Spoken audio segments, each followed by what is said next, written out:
Bismillahi Rahmani Rahim. Alhamdulillahi Rabbil Alameen. Wassalatu wassalamu ala Rasulillahi sallallahu alayhi wasallam. Amma ba'd. Assalamu alaikum wa rahmatullahi wa barakatuhu. Welcome once again to yet another episode of our series of lessons wherein we are discussing the 40 Ahaadeeth of Imaam Annawawee. And in today's episode, we pick up from where we left, wherein we were looking at Hadith number 3, which is related by Hazrat Abdullah ibn Umar radiallahu ta'ala anhu, and he mentions that Islam is built on 5 pillars. We had cited the Arabic text of the Hadith and the English translation, and we had begun our explanation of the Hadith. And in our previous episode, we had explained the 2 pillars of Islam as explained in the Hadith. And in today's episode, we are going to begin by looking at the remaining pillars of Islam, explaining the Hadith, and we are going to look at Zakah, Sawm, that is fasting, and inshallah we'll conclude the explanation of this hadith, so that in the coming episode we will inshallah look at hadith number 4. Zakah purifies and it eliminates the impurities that have accumulated in a person's wealth. And in Arabic, zakah means to grow, and it also means to purify. And by the token of zakah, by giving zakah, this becomes a means of one's wealth increasing in terms of barakah. So zakah, in terms of this pillar of Islam, is a means of increasing the barakah of a person's wealth. When a person does not discharge his or her zakah, this will result in misfortune and calamities settling over the person. There will be depletion in wealth and elimination of barakah. People will suffer famine, and the person who does not discharge their zakah will be thrown into the fire of Jahannam. It is mentioned in the Ahaadeeth that those who hoard gold and silver but did not discharge their zakah, they will be punished with the same wealth of gold and silver for a duration of 50,000 years on the day of Qiyamah. And the next pillar is the pillar of Hajj, which is visiting the house of Allah in Makkah. Hajj is the 5th pillar of Islam. It is obligatory for a person to make Hajj of the Baytullah, the house of Allah, and for the sake of Allah. For all those who have the ability and the means to perform the Hajj, Hajj is actually a demonstration of the love of Allah subhanahu wa ta'ala. And this flavor of love, it permeates in the different acts of Hajj. As we will know when we are going to learn about Hajj and the different aspects that make up the complete Hajj.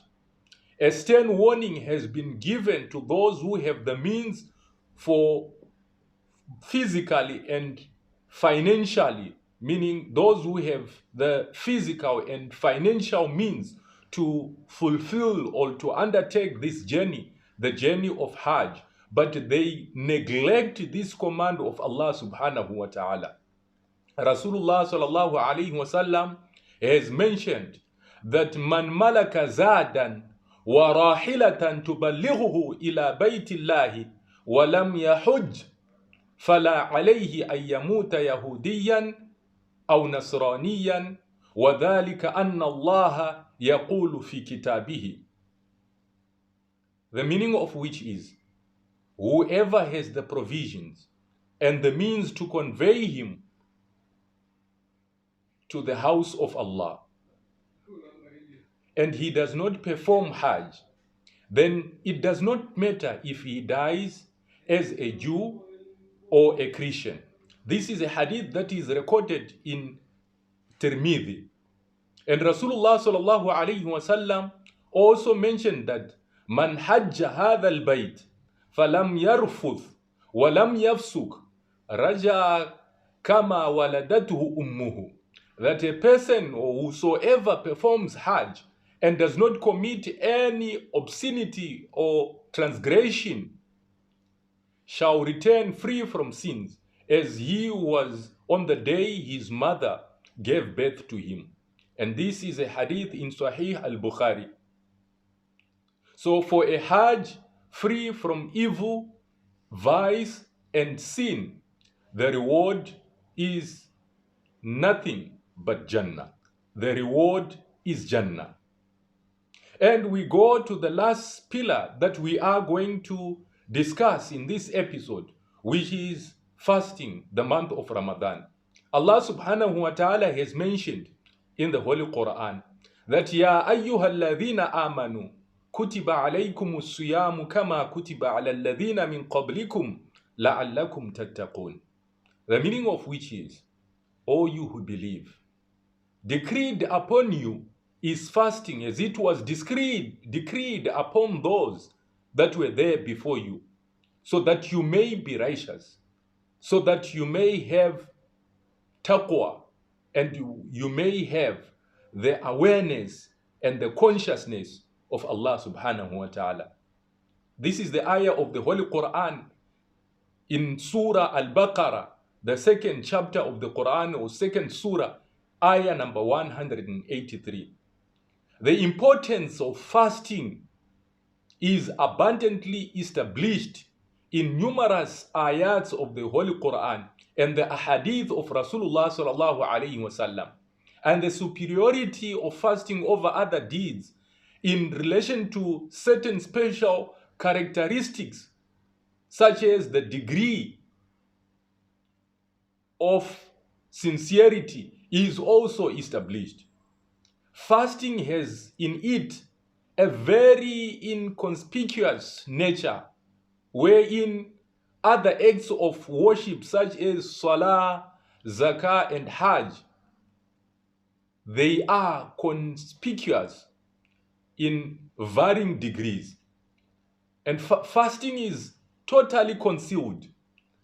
That is why in the hadith, Rasulullah sallallahu alaihi wasallam says, in reporting from that which he was narrating from Allah subhanahu wa ta'ala directly in what is known as Hadith Qudsi, that Allah subhanahu wa ta'ala, only Allah subhanahu wa ta'ala is aware whether the person is fasting or not. And hence Allah subhanahu wa ta'ala says that as-sawmu li wa ana ajzi bihi, that is, fasting is for me and I myself will reward the fasting person. This is a Sahih Hadith in Sahih al-Bukhari. So by virtue of fasting, a person is protected from internal and external diseases. A person who is fasting experiences two occasions of delight, and one when he meets his Rabb and receives his reward for fasting, and the other is at the time of iftar when he breaks his fast. Rasulullah sallallahu alaihi wasallam mentioned in a hadith that as-siyamu junnatun, that fasting is a shield.